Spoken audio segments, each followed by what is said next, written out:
Turasubiye kubahereza mwiriwe canke mwaramutse bivanye naho buri umwe wese dukurikiye kuri imbonesha kuri Hejuru TV aherereye. Ni umwanya w'ayandi makuru twabateguriye muri uyu mugoroba, turi ku itariki ya 14 kwezi kwa mbere 2025, aho uri hose ntuze gucikwa. Iyi ni inkuru y'umubabaro ariko idasanzwe irimwo ibintu vyinshi, ntuze gucikwa. Reka wewe udukurikiye ubana natwe umunsi ku yundi, tukuramutse uherereye mu bice bitandukanye vy'isi, bari ku migabane ya kure, bari ku mugabane wa Afrika ndetse n'imbere mu gihugu c'u Burundi, mwese turabakengurukiye cane. Ni urupfu rero rubabaje cane ariko kandi rurimo ibinyegeja vyinshi. Umuryango rero uriko urasaba umuco kuri runo rupfu. Ese ni bande boba barishe uyu munyagihugu? Kubera iki yaciye ahambwa gihutihuti? N'urupfu rubabaje. Urupfu rwa Bigirimana George rurimwo ibinyegezwa vyinshi. Ni inkuru tuza gushikiriza. Ubwa mbere rero tugiye kurabira hamwe urupfu rwa George, bwa kabiri rero tukaba tuza kugaruka ku makenga yo ku muryango wiwe n'ivyo basaba. Uwo munyagihugu Bigirimana George aheruka kwitaba Imana, yari afise imyaka 39, avuga ku mutumba Taba, komine Songa, intara ya Bururi, ariko yari yarubatse mu gisagara ca Bujumbura. Urugo rwewe rwari muri zone Kanyosha muri komine Muha. Imbere yo gushika ku rupfu rwiwe, tubanze tunamenyeshe ko George yari yaragiye mu gihugu ca Sudani y'Epfo kuronderayo ubuzima. Ico gihe yaja muri ico gihugu hari mu kwezi kw'icenda 2013. Kuva ico gihe rero yarataha mu Burundi akongera agasubira inyuma aho muri Sudani. Mu kwezi kwa 12 2023, George yaratashe mu Burundi nk'uko vyahora. Muri ubwo kwezi nyene niho yaca amenyesha abaryango biwe ko yaronse umukobwa bategurana kubana. Ubwo nyene yaciye ategura ubugeni. Kw'igenekerezo rya 30 Kigarama 2023 niho Bigirimana George yaca agira mariage n'umugeme yitwa Nzigamwenayo Emerance. Bari bakundanye muri uwo mwanya muto. Urugo rwabo rwari muri quartier Musama, zone Kanyosha mu gisagara ca Bujumbura. Agiheza kugira iyo mariage, inyuma y'amezi 3 Bigirimana George yaciye asubira hamwe muri Sudani, umugore nawe asigara mu Burundi. Nzigamwenayo Emerance n'umugore wa Bigirimana George yari bugenzi mbanye gushika aribaruka umwana wabo wa mbere. Mu kwezi kwa 10 2024 niho George yagaruka aje kuraba ca kibondo ciwe no kwibarutsa umugore wiwe Emerance. Mu makuru dufise nuko igihe George yataha mu Burundi yashitse ashwana na wa mugore wiwe Emerance. Harabaye imishwana idasanzwe kuko Emerance yabwira George ko ataco yigeze amufasha mu mwanya yari yibugenze ngo kuko George atamurungikiye amafaranga. Imishwano yandurutsemwo kwahukana mu kwezi kwa 11 2024, nk'uko muri uko kwezi nyene baciye bava no muri ya nzu bagiriramwo ubugeni, umwe wese aja kuba ukwiwe. George yaciye arondera iyindi nzu aho nyene muri quartier Musama. Umugore wiwe nawe Emerance aja gupanga inzu muri quartier Ruziba. Ico gihe rero ntavyo bigeze bamenyesha imiryango yabo. Munyuma George yaciye afata ingingo yo kumenyesha umuryango we ko bahukanye na Emerance. Ku munsi wa gatatu w'igenekerezo rya 8 ku kwezi kwa mbere turimwo 2025, niho George yaca akoranye bamwe mu muryango we bahurira kuri Petit Seminaire Kanyosha. Barayaga arababwira ivyo vyashitse kandi ko yapanze iyindi nzu asigaye yibana. Ku munsi wa gatanu igenekezo rya 10 kwezi kwa mbere 2025 niho havugwa ko George yatowe ikiziga mu nzu aho yaba muri quartier Musama. Muti vyagenze gute?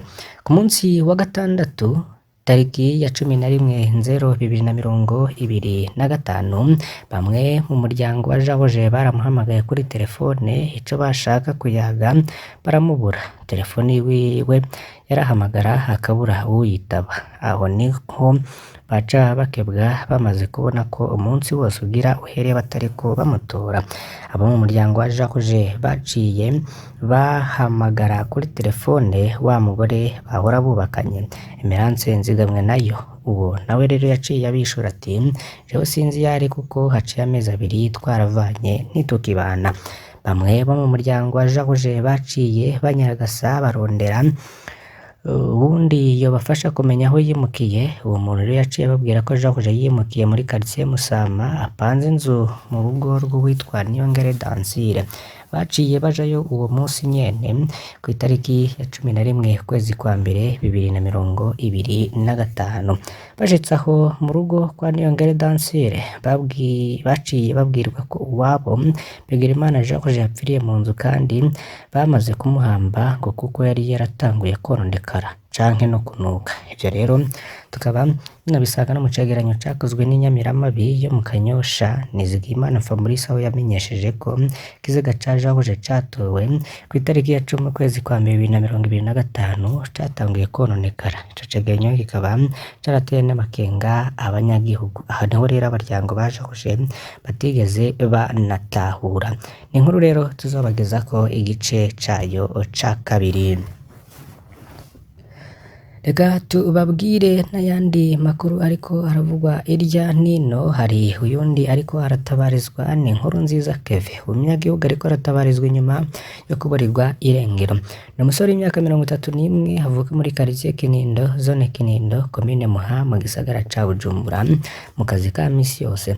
Kevin rero yakaba yakora mu ishirahamwe Agrobo, mu vyo rikora harimwo ivy'uburimyi. Iryo shirahamwe ni iry'umuvyeyi wa Nkurunziza Kevin yitwa Muzehe Salvatore, ariko akaba aherutse kwitaba Imana. Kevin we yasa n'usigaye ahagarariye iryo shirahamwe Agrobo. Mu vya politike twashoboye kumenya ko Nkurunziza Kevin atavyo yigezemwo.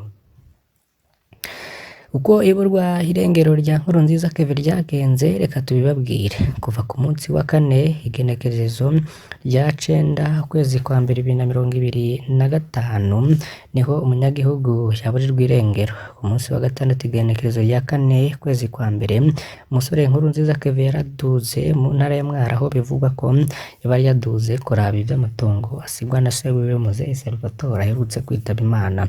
Mu kuduga Mwaro, Kevin yafashe imodoka yunguruza abantu yo mu bwoko bwa Probox imukuye Bujumbura kuko imodoka yiwe tabitoro yari ifise. Kuri uwo munsi wa 4 Kevin niho yafata iyindi modoka ya Probox imukuraho Mwaro imuzana Bujumbura. Akiri muzima yaratelefone imwe mu bagenzi biwe amubwira ko ageze Bugarama, ni mu ntara ya Muramvya amanuka. Kuva ubwo ntawuzi irengero rya Nkurunziza Kevin kuko atawasubiye kumutora kuri telefone yiwe ngendanwa. Bararindiye ko ashika Bujumbura barabura, ya telefone yaciye iguma izimije gushika uno munsi. Gushika ubu rero ubwoba ni bwinshi mu muryango n'inshuti za Kevin Nkurunziza. Ariyo mpamvu atabarizwa kuko batazi ivyamushikiye, bagasaba inzego z'umutekano kubafasha kumenya ivyashikiye uwabo kugira ngo hamenyekane ukuri kose. Bujumbura muri zone Musaga, abanyagihugu bariko biyamiriza abapolisi babiruka ku kazi kabo. Abanyagihugu bo muri zone Musaga bakora akazi ko gutegura canke kwenga inzoga y'ikirundi bita impeke, bashikiriza ko babangamiwe n'abapolisi bagoma babiruka ko bakababuragiza mu gihe bizwi ko atamakosa baba bakoze mu gutegura iyo nzoga. Muri uko kubiruka ko, bamwe mw'abo bapolisi rero bakaba baza bambaye umwambaro usanzwe wa gisivile, bagashika bacakira umunyagihugu wese abafise iyo nzoga y'impeke. Uwufashwe baca bamutwara bakamurihisha amafaranga ari hagati y'ibihumbi 200 na 50. Uko bibandanya bishikirizwa n'abo banyagihugu bo ku Musaga, ntibatahura impamvu abapolisi bagoma babiruka ko mu gihe n'umukuru w'igihugu Varisito Ndayishimiye aheruka kumenyesha ko abo banyagihugu barekuriwe kudandaza iyo nzoga y'impeke atawo bakomanze. Nkuko rero yari yabishikirije mu ijambo ryo kuwa 12 ukwezi k'umunani 2024 yagendera iyo zone ya Musaga. Muri rusangi abanyagihugu rero bakaba babazwa nuko ivyo biriko birashikira mu ntwaro barorera, kuko n'umukuru w'iyo zone Nimanyisi niyo nkindi azi ico kibazo ariko akaba atacu abafasha. Bagasaba umukuru w'igihugu rero kubafasha akabakura ko aba bapolisi baguma babiruka ko bakabasahura amafaranga yabo rero mu gihe ariho baziga uburaro no uburamuko mu miryango yabo. Mu bindi biriko biravugwa cane, hariko haravugwa inkuru nyinshi mw'ishirahamwe Ditiko batwaye rero mu biro vy'umushikirizamanza mukuru wa Repubulika bariko bumvirizwa muri iri joro ryaheze, ariko uyu munsi rero bikaba vyavuyemwo ko baja mu mpimba. Muti vyifashe gute? Abategetsi ba Ditiko bari bahejeje guhagarikwa ntibabaye bagitwara ku cicaro c'iperereza, ahubwo batwaye kumvirizwa imbere y'umushikirizamanza kizigenzo wa Repubulika Leonard Manirakiza. Tubamenyeshe ko mu nyuma abakozi b'iperereza baciye basubira inyuma muri Ditiko guhagarika abandi bategetsi babiri, ujejwe ivyinjira n'ibisohoka yitwa Randero n'ujejwe ubutunzi yitwa Ciza Albert. Baca rero baratwara n'ikamyo citerne izana ibitoro y'iryo shirahamwe. Ku munsi w'ejo rero amasaha ya saha 3:20 z'ijoro aba bategetsi bose ba Ditiko ko ari batandatu bariko bumvirizwa na Leonard Manirakiza mu biro vyiwe, ya kamyo citerne nayo ihagaze aho mu bariko barumviriza. Makuru rero ahari nuko yemeza ko abo bategetsi bariko babazwa ibijanye n'ibitoro vyoba bidandarizwa indani muri Ditiko, ariko nubwo biruko makuru yandi ahari yemeza ko abakozi b'iperereza n'abategetsi bari bagiye muri Ditiko ata kimenyetso na kimwe bigeze babona cerekana canke cemeza ko hadandarizwa ivyo bitoro.